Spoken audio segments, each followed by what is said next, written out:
Assalamualaikum warahmatullahi wabarakatuh. Waalaikumsalam warahmatullahi wabarakatuh.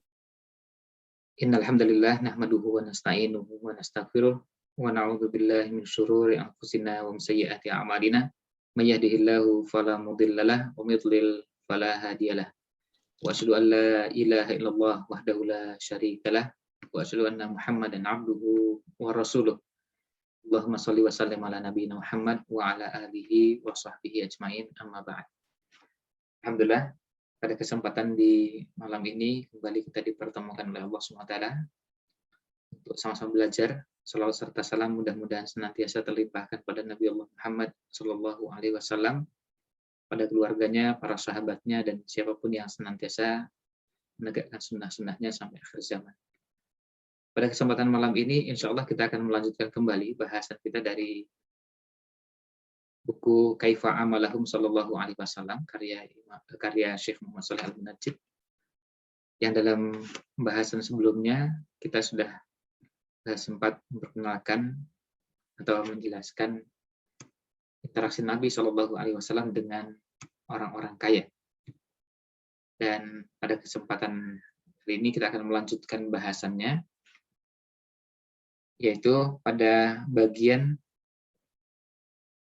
di sini disebutkan walidzalika kana sallallahu alaihi wasallam yasta'idzu billahi min syarri fitnatil ghina.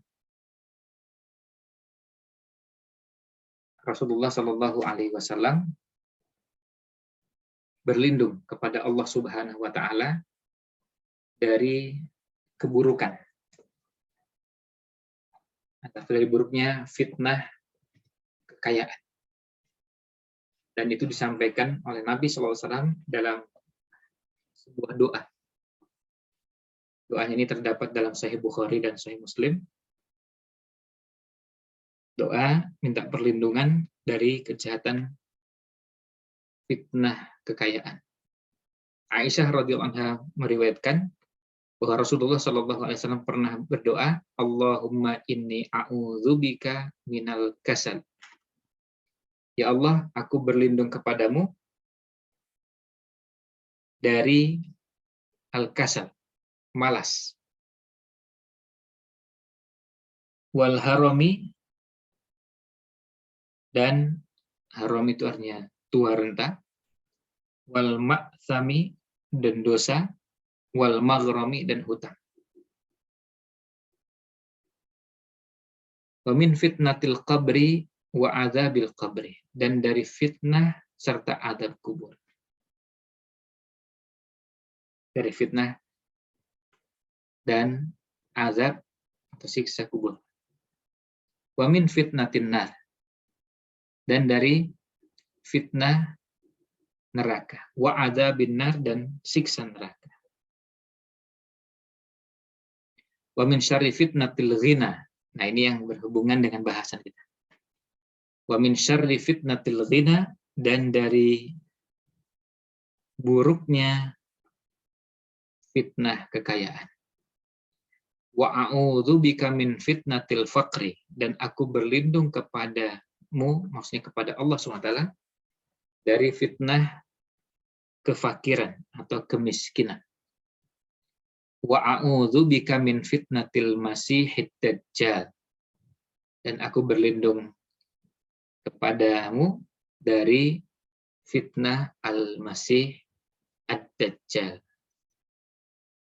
Lanjutannya, Allahumma ghsil anni khotoyaya bima issalji wal barad. Ya Allah, bersihkanlah untukku kesalahan-kesalahanku. Bima issalji wal barad, dengan ma issalji, dengan air salju. Wal baradi, dan dingin, air yang dingin. Wa naqqi qalbi minal khotoya, dan bersihkanlah hatiku minal khotoya, dari berbagai kesalahan-kesalahan, kama naqqaita tsawbal abyadha minad danas, sebagaimana engkau bersihkan pakaian yang putih dari berbagai noda. wa ba'id baini wa baina khotoyaya, dan jauhkanlah antaraku dan kesalahanku, kama ba'adta bainal masyriqi wal maghrib, sebagaimana engkau telah jauhkan timur dan barat. Nah, di sini Nabi SAW berdoa, yang salah itu redaksinya di sini dalam doa ini adalah wa min syarri fitnatil ghina, dan dari keburukan fitnah kekayaan, wa a'udzubika min fitnatil faqri, dan aku berlindung kepadamu dari fitnah kemiskinan. Jadi di sini Nabi SAW mengajarkan bagaimana kita berlindung kepada Allah Subhanahu wa taala dari fitnahnya kekayaan. Mengapa demikian? Salah satu penjelasannya, kata Imam Nawawi, karena baik itu kaya maupun miskin bisa menyebabkan orang menjadi mengeluh atau kurang sabar, kemudian terjerumus dalam hal yang diharamkan. Atau dalam syubhat.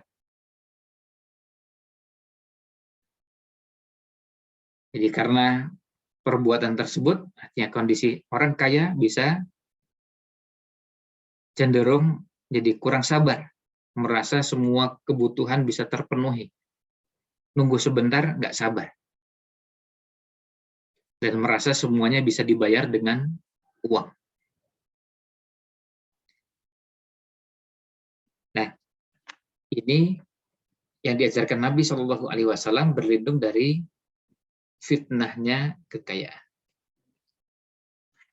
Artinya, kekayaan itu bisa menjadi fitnah, bisa menjadi ujian bagi seseorang yang menyebabkan dia terjerumus pada hal yang diharamkan.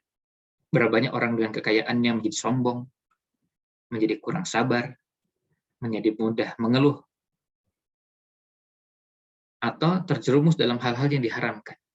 Karena merasa dengan kekayaannya bisa melakukan apapun. Bisa membeli apapun, bisa berbuat apapun. Merasa bisa melakukan yang tidak bisa dilakukan oleh orang lain. Tentu tidak berarti bahwa semua orang kaya selalu begitu, tetapi berlindung dari fitnahnya kekayaan. Itu tanpa perlu menyebut contoh, kita sudah bisa memahami seperti ini. Karena contoh seperti ini dalam kehidupan kita, nggak usah menarik terlalu jauh. Di zaman-zaman masa silam, kita bisa lihat di zaman sekarang.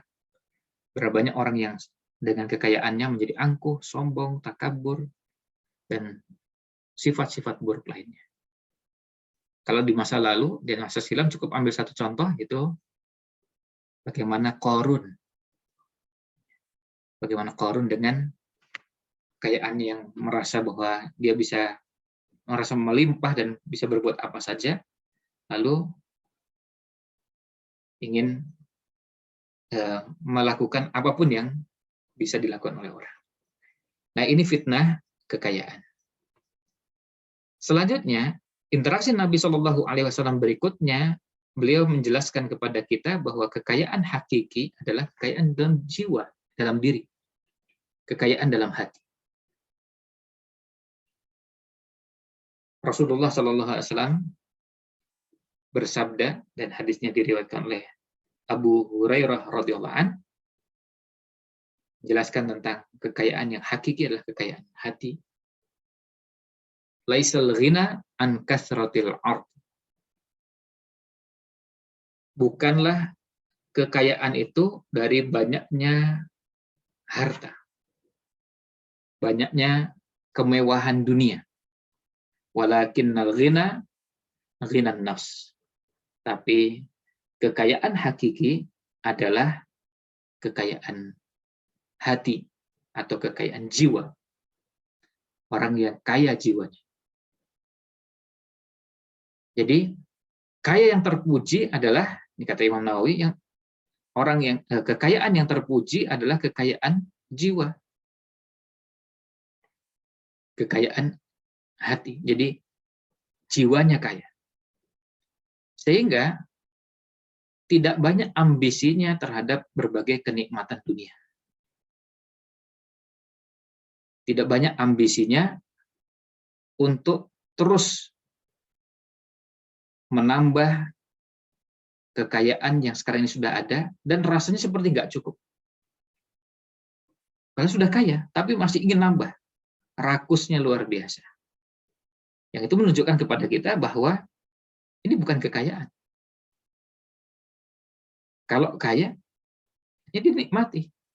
Tapi karena rakusnya, karena ingin terus menambah dan terus menambah, rasanya nggak cukup.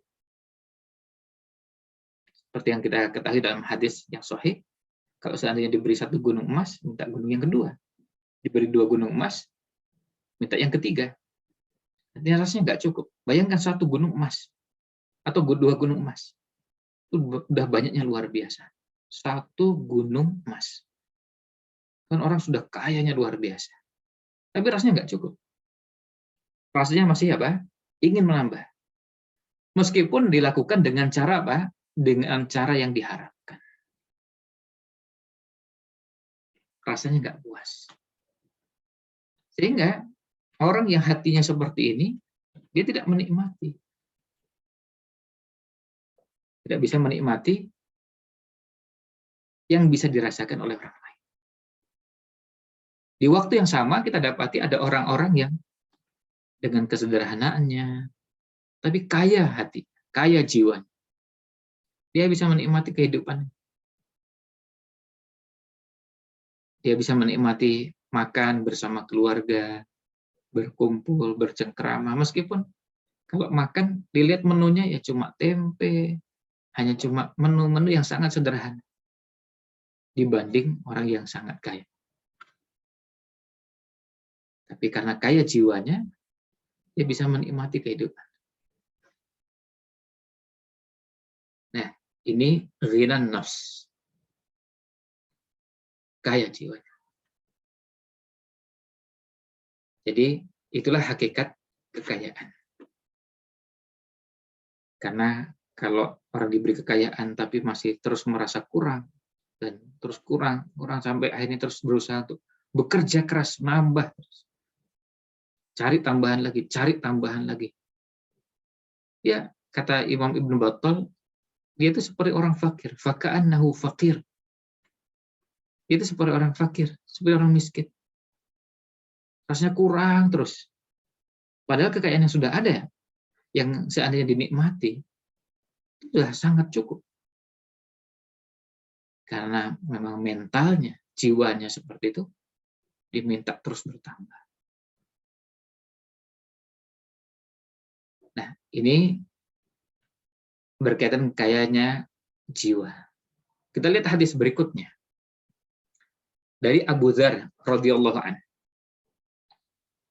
Beliau mengatakan Rasulullah Shallallahu alaihi wasallam bersabda, "Ya Abu Dzar, wahai Abu Dzar, atara kasratal mali wal ghina?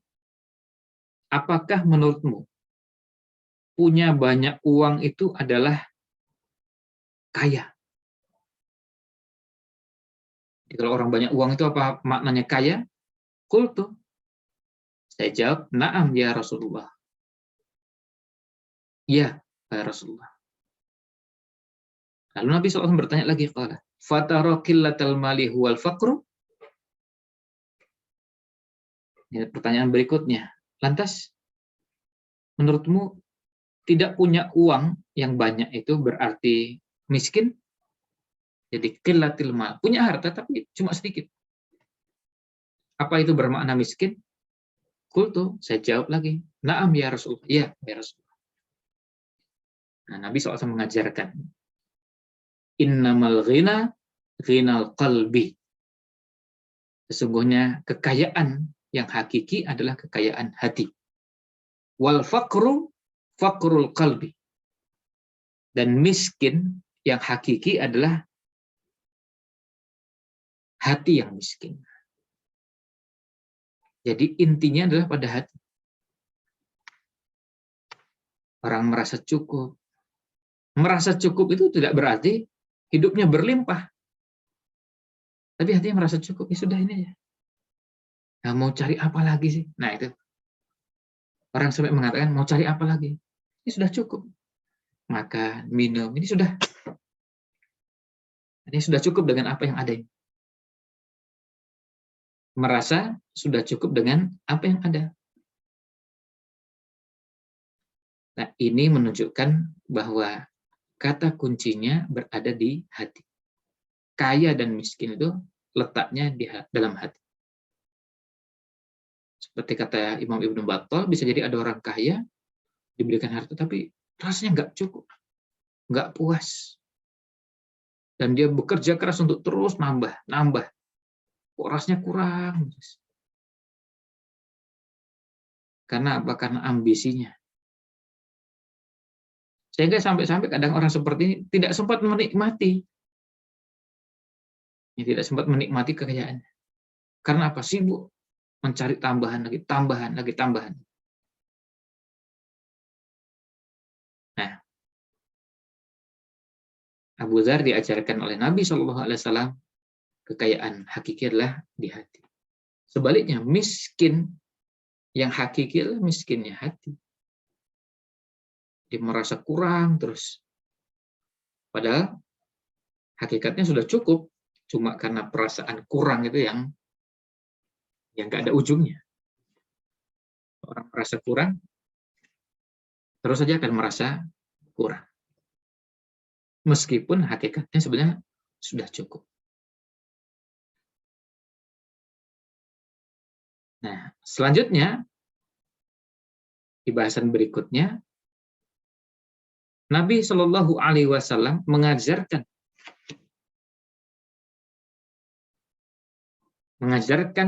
pentingnya ketakwaan dibarengi dengan pentingnya kekayaan dibarengi dengan ketakwaan. Jadi kaya itu boleh nggak? Boleh. Kaya itu bagus nggak? Bagus. Kalau dibarengi dengan ketakwaan. Kalau dibarengi dengan ketakwaan, dibarengi dengan kesolehan, nah itu bagus. Kita lihat hadisnya dari Abdullah bin Khubayb. Dari pamannya, beliau mengatakan bahwa kunna fi majlisin. Kami dulu pernah berada dalam sebuah majlis. Artinya duduk-duduk dalam sebuah majlis. Fatola'a alaina Rasulullah sallallahu alaihi wasallam. Lalu datanglah Rasulullah sallallahu alaihi wasallam. Wa ala ra'sihi atharul ma'in. Lihat, kepala Rasul sallallahu alaihi wasallam nampak terlihat bekas air. Fakulna, lalu kami sampaikan, ya Rasulullah, wahai Rasulullah, naraka thayyiban nafs. Kami melihat Anda ini nampak sebagai orang yang jiwanya thayyib, jiwanya baik. Artinya apa? Gembira, ceria. Nah, kemudian artinya punya nafs, punya jiwa yang thayyib, yang baik. Apa jawab Nabi? Qala sallallahu alaihi wasallam, ajal. Ya, walhamdulillah. Segala puji bagi Allah. Alhamdulillah. Artinya, kalau kita lihat, apakah Nabi SAW punya kekayaan yang melimpah dan banyaknya luar biasa? Dari sisi harta, materi, sampai kalau dihitung misalnya, kayaknya bukan lagi miliaran, tapi triliunan. Tidak. Tapi beliau punya jiwa yang lapang, jiwa yang bersih, jiwa yang baik. Summa khadal qaumu fi dzikril ghina. Lalu orang mulai bicara tentang kekayaan. Faqala Rasulullah. Maka Rasulullah SAW bersabda, la ba'sa bil ghina. Lihat. Nabi SAW menyatakan, tidak mengapa kaya. Jadi tidak ada salahnya menjadi kaya. Boleh. Limanittaqallaha azza wa jalla. Bagi orang yang bertakwa kepada Allah azza wa jalla. Jadi kalau ada orang kaya, bertakwa kepada Allah, azza wa jalla, nggak apa-apa.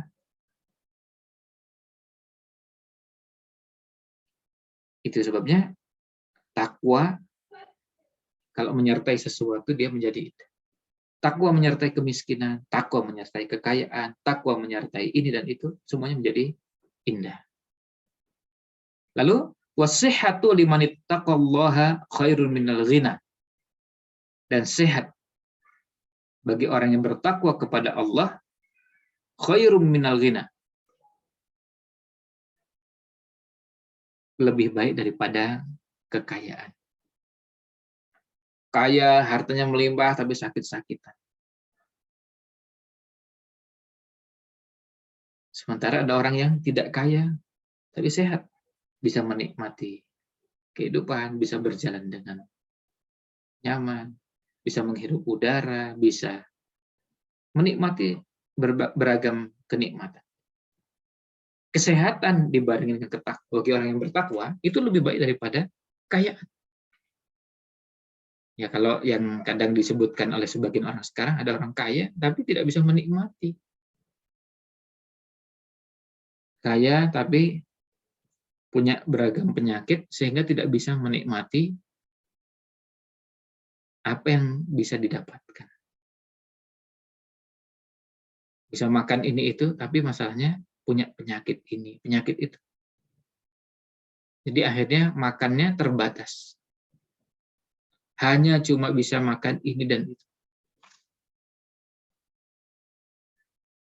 Maka sehat, terus bisa menikmati semua ini, itu lebih baik daripada kaya, tapi tidak dibarengi dengan ketakwaan. Watibun nafsi minan naim. Dan jiwa yang baik itu jiwa yang baik itu merupakan bagian dari naim, bagian dari nikmat, bagian dari anugerah,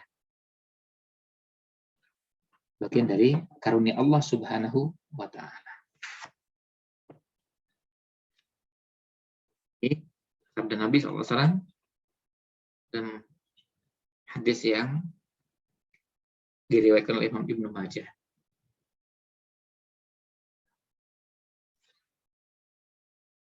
Nah, jadi kaya dibarengi dengan ketakwaan.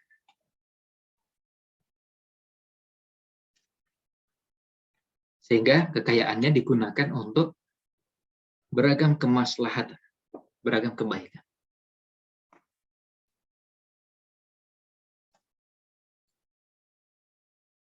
Ini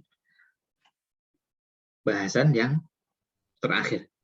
Bahasan terakhir dari interaksi Nabi Shallallahu Alaihi Wasallam,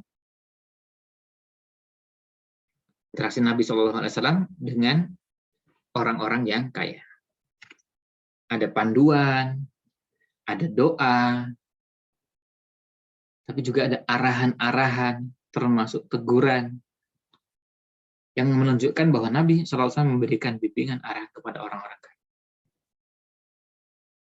Dan di bagian akhir, kita bisa lihat bagaimana Nabi SAW mengajarkan kepada kita bahwa kaya itu, dia bagus kalau seandainya dibarengi dengan ketakwaan. La ba'sa bil ghina liman ittaqallaha azza wa jalla. Tidak mengapa kaya bagi orang yang bertakwa kepada Allah SWT. Jadi tidak masalah. Orang kaya gimana? Oh bagus. Kalau bertakwa kepada Allah azza wa jalla. Sehingga dia memikirkan dari mana sumber kekayaan tersebut. Karena ketakwaan berarti tidak melakukan segala hal yang bisa mendapatkan keuntungan sebanyak-banyaknya tanpa mempertimbangkan rambu-rambu syariat. Kemudian dengan ketakwaannya dia akan mentasarrufkan atau menyalurkan hartanya di jalan yang dibenarkan dalam syariat. Jadi nggak ada masalah. Jadi nggak ada yang masalah orang kaya tapi dibarengi dengan ketakwaan. Nah, ini bahasan terakhir dari bab ini. interaksi Nabi Shallallahu Alaihi Wasallam dengan orang-orang kaya. Sebelumnya interaksi Nabi Shallallahu Alaihi Wasallam dengan orang miskin. Nah, setelah bahasan ini nanti akan ada bahasan berikutnya, yaitu interaksi Nabi Shallallahu Alaihi Wasallam dengan masyarakat yang punya atau orang-orang yang punya kedudukan, jabatan atau pangkat tertentu. Berbeda dengan yang tidak, dan masing-masing diberikan haknya. Interaksi Nabi SAW dengan tokoh, kalau bahasa kita sekarang dengan pejabat, dengan tokoh masyarakat, dengan orang-orang yang punya kedudukan tertentu. Berbeda dengan yang biasa. Masing-masing didudukkan pada tempatnya. Nah, itu insya Allah menjadi bahasan pada pertemuan berikutnya. Jadi, ini bahasan terakhir dari interaksi Nabi SAW dengan orang-orang kaya. Mudah-mudahan ulasan ini ada manfaat yang kita bisa ambil. Mohon maaf jika ada yang kurang berkenan. Wallahu a'lam. Wassalamualaikum warahmatullahi wabarakatuh. Wa ala alihi wa sahbihi ajma'in.